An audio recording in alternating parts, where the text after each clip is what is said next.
Salut à tous, c'est le PSG. On va passer au film du match de la finale qui a eu lieu hier au Parc Royal. C'était extraordinaire. Franchement extraordinaire. Paris a remporté sa quatrième Coupe de la Ligue d'affilée au Monaco. Et donc quoi, il fallait faire exactement le même nombre.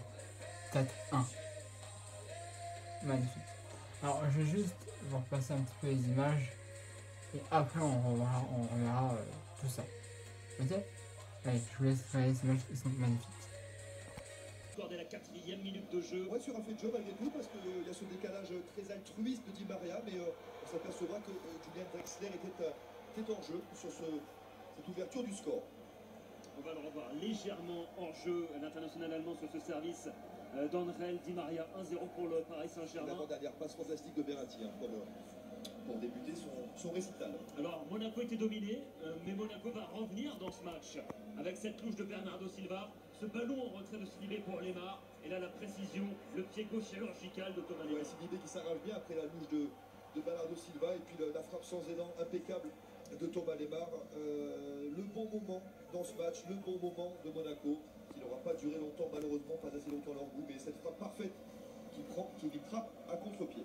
Un partout à la demi-heure de jeu, mais le Paris Saint-Germain va reprendre les commandes de ce match juste avant la mi-temps. Ce service de Draxler qui décale parfaitement André Di Maria à la 44e minute. Ouais, on le voit sur les images de Fred Godard où absolument toute la défense monégasque s'arrête, persuadée de la main de Julian Draxler, alors qu'on s'est rendu compte, même après 5 ralentis, que c'était le haut de la poitrine de Draxler qui décale juste parfaitement. Et ce petit pointu old school du joueur argentin qui vient battre Daniel Subasic. 2-1 à la mi-temps en faveur donc du Paris Saint-Germain, et Paris qui va revenir très fort au sein de deuxième mi-temps. Ce délice de passe de Marco Verratti, et là le geste du buteur d'El Matador Edinson Cavani. On vous en parlait, quand deux bons joueurs ont une bonne idée en même temps, ça donne ça donne un but fantastique. Ce petit, il a tout vu, Marco Verratti, cet externe du droit et l'équilibre parfait de Cavani qui vient faire le break sur ce but. Et on va retrouver ensuite encore Edinson Cavani pour une volée absolument superbe.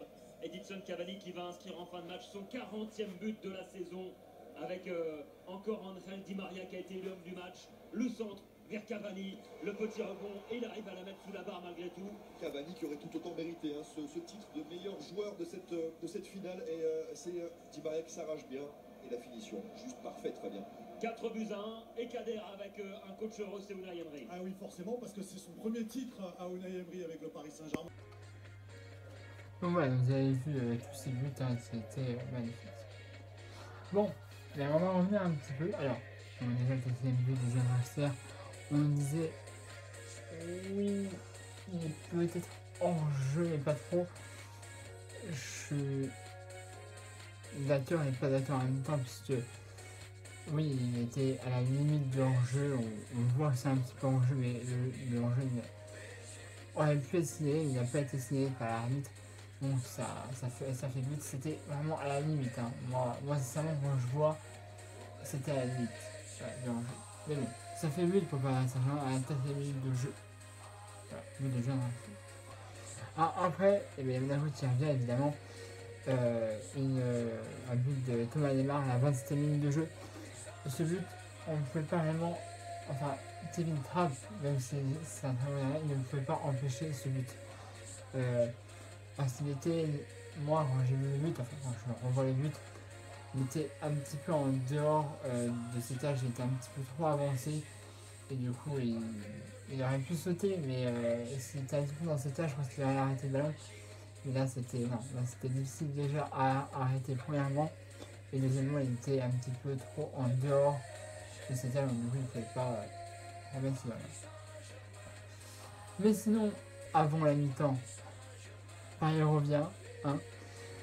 But de Di Maria, il n'est pas en jeu. Il n'est pas en jeu. Et Edinson Cavani, oui, il est en jeu, mais la balle n'était pas à destination de Cavani.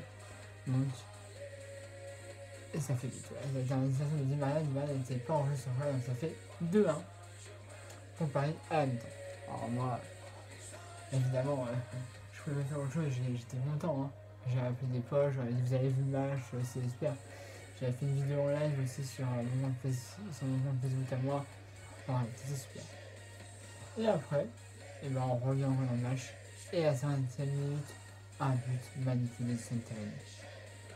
C'est Di Maria qui. Enfin non, c'est Marco Verratti qui fait un petit lob pour Cavani. Et Cavani qui fait une magnifique frappe. Et boum, ça fait but. Alors ce but-là, pour moi c'est le but de l'année. C'est magnifique. Une reprise de volée. Saint-Étienne ne fait jamais une reprise de volée à la base. Mais là, il en a fait une et c'était magnifique. Et ça fait but. 3-1 pour le Paris Saint-Germain. Moi je me suis dit, c'est fini. S'ils veulent enfoncer le coup un petit peu plus, pourquoi pas en mettre un deuxième, mais si on a déjà ce manœuvre d'avance sur eux, ça me convient. Mais non. Comme j'ai dit, ils ont voulu enfoncer un petit peu ce jeu pour leur 4e coup de gagne consécutive. Et rebut de Cavani. Sur la prolongation, c'est Di Maria qui centre. Et Cavani, il la prend vite à contre-pied. Et ça fait but. Il était magnifique, il avait but.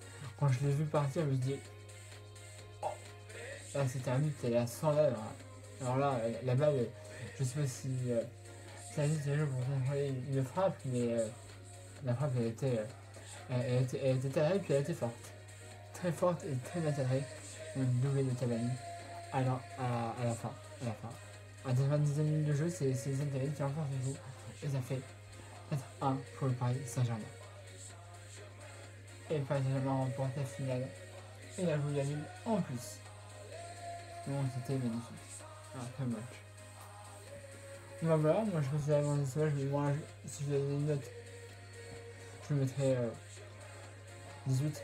18 sur 20 puisque Monaco, je les ai pas très dans leur meilleure forme hier soir. Mais bon. Après c'est ce que moi je pense. Hein.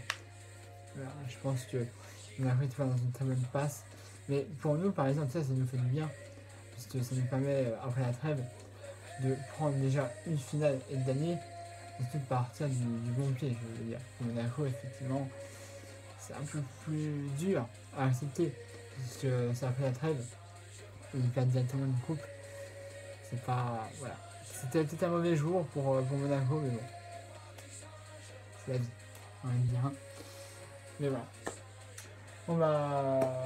Après, n'hésitez pas à vous abonner à ma page. Enfin, à ma chaîne YouTube. Hein, de PSG. Hein. Il y a ma page Facebook qui est dans la description de la vidéo. Comme d'habitude. Là, je donne rendez-vous mercredi. Hein, à 20h55 sur France 3. Il y aura évidemment les quarts de finale de la Coupe de France à Branche. On va parler Saint-Germain pour les quarts de finale de la Coupe de France. Voilà. À Branche qui, je le rappelle, est une équipe nationale. Voilà, donc bah, je vous laisse. Donc n'hésitez pas à vous abonner à ma chaîne YouTube. Et il y a ma page Facebook dans la description de la vidéo, comme d'habitude. Allez, je vous laisse parler magique.